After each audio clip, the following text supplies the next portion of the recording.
Hi friends, welcome to Shafeena maths.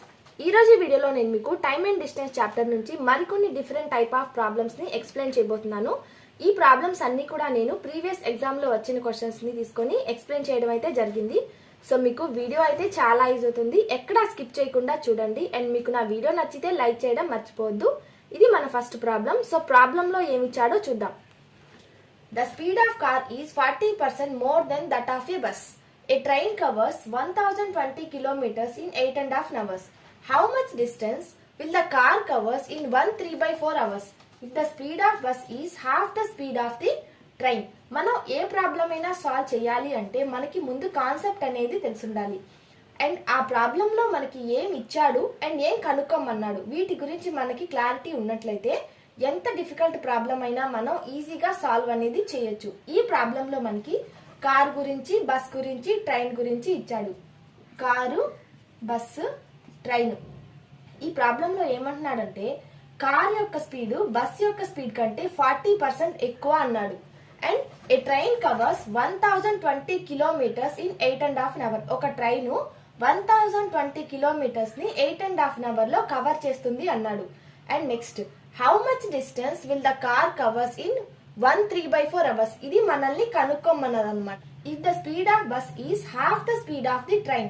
అయితే bus యొక్క speed train యొక్క స్పీడ్ లో హాఫ్ అన్నాడు. ఇక్కడ మనకి ఎక్కడా కూడా స్పీడ్ పర్టికులర్ గా ఇది అని చెప్పలేదు. సో మనం స్పీడ్ ని ఎక్స్ అనుకుంటే కార్ యొక్క స్పీడ్ బస్ యొక్క స్పీడ్ కంటే 40% ఎక్కువ అన్నాడు. మనం 40% ని ఫ్రాక్షన్ ఫామ్ లో ఎలా రాస్తాం? 2/5. టోటల్ 5 పార్ట్స్ అనుకుంటే బస్ యొక్క స్పీడ్ 5x. బస్ యొక్క స్పీడ్ కంటే కార్ యొక్క స్పీడ్ 40% ఎక్కువ అన్నాడు. టోటల్ 5 పార్ట్స్ అయితే 40% ఎక్కువ అన్నాడు. 5 + 2 7. కార్ యొక్క స్పీడ్ 7x. బస్ యొక్క స్పీడ్ ట్రైన్ యొక్క స్పీడ్ లో హాఫ్ అన్నాడు. అంటే ఇప్పుడు మనకి బస్ యొక్క స్పీడ్ 5x అయితే ట్రైన్ స్పీడ్ 10x అవుతుంది. బస్ యొక్క స్పీడ్ ట్రైన్ యొక్క స్పీడ్ లో హాఫ్ అన్నాడు. సో బస్సు 5x అయినప్పుడు స్పీడ్ ట్రైన్ ది 10x అవుతుంది. నెక్స్ట్ మనకి ఏమన్నాడు? ట్రైన్ 1020 కిలోమీటర్స్ ఇన్ 8.5 hours లో వెళ్తుంది అన్నాడు. ఇక్కడ మనకి ట్రైన్ ది డిస్టెన్స్ తెలుసు, టైం తెలుసు. సో మనం స్పీడ్ అనేది ఈజీగా తెలుసుకోవచ్చు. 10x is equal to speed కి మనకి formula distance divided by time. So distance ఎంత? 1020 డివైడెడ్ బై టైం. 8 2s 16 + 1 17/2. ఈ 2 పైకి వెళ్తుంది.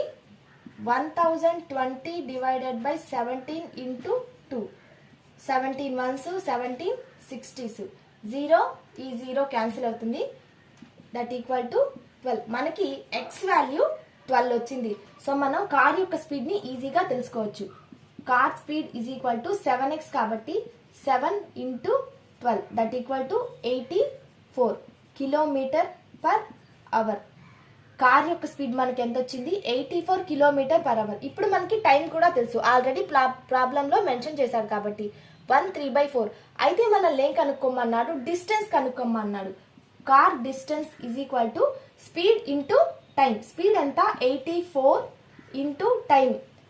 3/4 అంటే 7/4.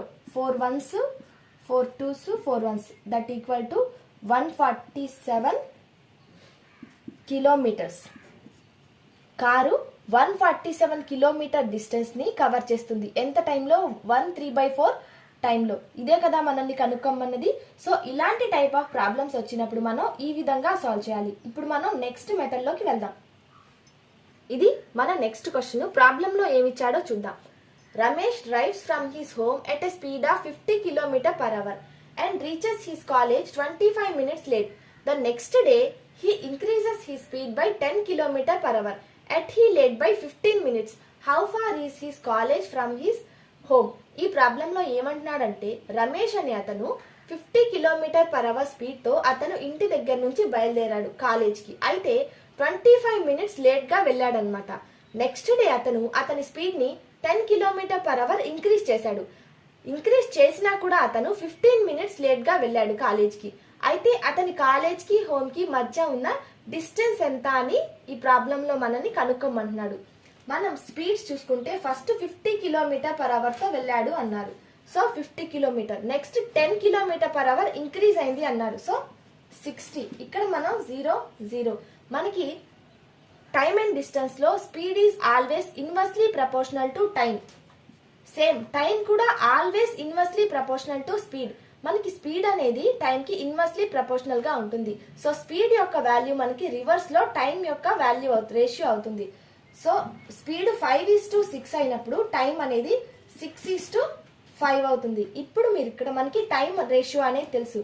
వీటన్నిటి మధ్య డిఫరెన్స్ చూసినట్లయితే 1 యూనిట్ ఈజ్ ఈక్వల్ టు మనకి ఫస్ట్ అతను వెళ్ళినప్పుడు 25 మినిట్స్ లేట్ గా వెళ్ళాడు, నెక్స్ట్ 15 మినిట్స్ లేట్ గా వెళ్ళాడు. సో వీటన్నిటి మధ్య డిఫరెన్స్ చూసుకుంటే 1 unit is equal to 10 minutes అనమాట.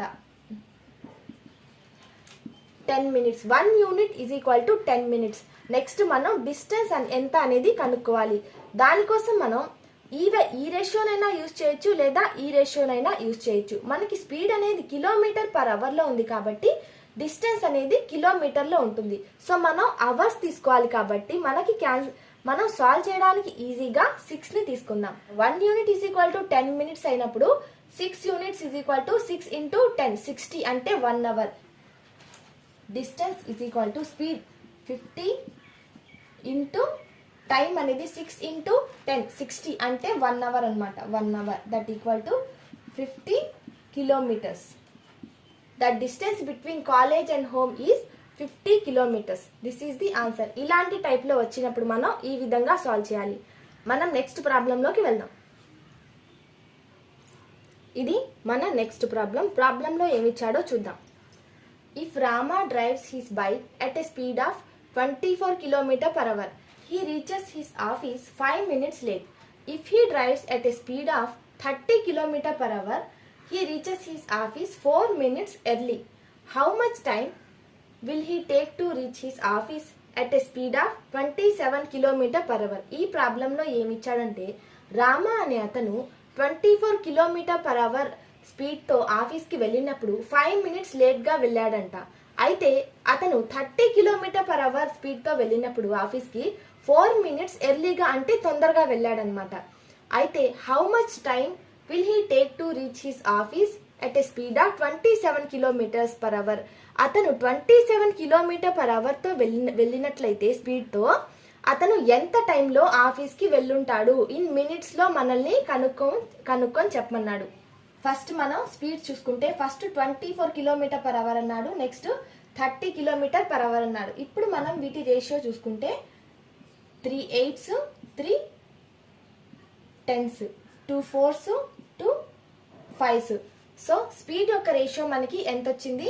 4:5 వచ్చింది. స్పీడ్ యొక్క ratio 4:5. Same speed always inversely proportional to time కాబట్టి మనకి టైం యొక్క రేషియో 5:4 వస్తుంది. ఇక్కడ మనం వీటి రెండు డిఫరెన్స్ చూసుకుంటే 1 యూనిట్ ఈజ్ ఈక్వల్ టు, ఇక్కడ మనం గమనించినట్లయితే ఫస్ట్ అతను 24 కిలోమీటర్ పర్ అవర్ తో వెళ్ళినప్పుడు 5 మినిట్స్ లేట్ గా వెళ్ళాడు, నెక్స్ట్ 4 మినిట్స్ తొందరగా వెళ్ళాడు. ఇలా వచ్చినప్పుడు మనం వీటి రెండింటిని యాడ్ చేసుకోవాలి. ప్రీవియస్ ప్రాబ్లం లో 2 టైమ్స్ కూడా అతను లేట్ గా వెళ్తాడు. సో అలా వచ్చినప్పుడు మనం వాటి రెండు డిఫరెన్స్ చూసుకోవాలి. ఇలా వచ్చినప్పుడు మనం ఒకసారి లేట్ గా ఇంకొకసారి తొందరగా వెళ్ళినట్లు వచ్చినప్పుడు మనం వీటి రెండింటిని యాడ్ చేసుకోవాలి. సో 5 + 4 9 అవుతుంది. 9. సో ఇప్పుడు మనకి టైం అనేది తెలుసు, స్పీడ్ అనేది కూడా మనకి తెలుసు. Distance is equal to 30. నేను ఈ రేషియో కనుక్కుంటున్నాను. సో ఇక్కడ 30 ఉంది కాబట్టి స్పీడ్ 30 ఇంటూ టైము 9 ఇంటూ 4 36. ఇది మినిట్స్ లో ఉంది, ఇది కిలోమీటర్ పర్ అవర్ లో ఉంది కాబట్టి స్పీడ్ నేను దీన్ని అవర్స్ లో కన్వర్ట్ చేయాలి. సో అవర్స్ లో కన్వర్ట్ చేయాలి అంటే డివైడెడ్ బై 60 వేసుకోవాలి. 30 1s 30 2s 2 1s 2 1s 2 8s. Distance is equal to 18 kilometres వచ్చిందనమాట. నాకు డిస్టెన్స్ అనేది 18 కిలోమీటర్స్ వచ్చింది. సో అతను నాకు కనుక్కోమనేది టైం అనమాట. ఒకవేళ అతను 27 కిలోమీటర్ పర్ అవర్ స్పీడ్ తో వెళ్ళినట్లయితే ఎంత టైంలో అతను చేరుకుంటాడో కనుక్కోమన్నాడు. So time is equal to మనకి డిస్టెన్స్ 18 కిలోమీటర్స్ వచ్చింది and speed 27 9 2s 9 3s is equal to 2/3.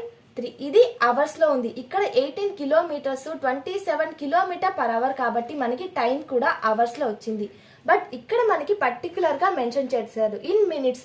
మనం దీన్ని మినిట్స్లో కన్వర్ట్ చేయాలంటే ఇంటూ 60 వేసుకోవాలన్నమాట. 3 1s 3 20s that equal to 40 minutes. ఒకవేళ అతను 27 km/h స్పీడ్తో వెళ్ళినట్లయితే అతను ఆఫీస్కి 40 మినిట్స్లో చేరుకుంటాడు. సో మీకు ఈ టైప్ ఆఫ్ ప్రాబ్లమ్స్ అర్థమయ్యాయి అనుకుంటున్నాను. మీకు నా వీడియో నచ్చితే లైక్ చేయడం మర్చిపోవద్దు. ఇలాంటి మరిన్ని వీడియోస్ కోసం సబ్స్క్రైబ్ టు మై ఛానల్.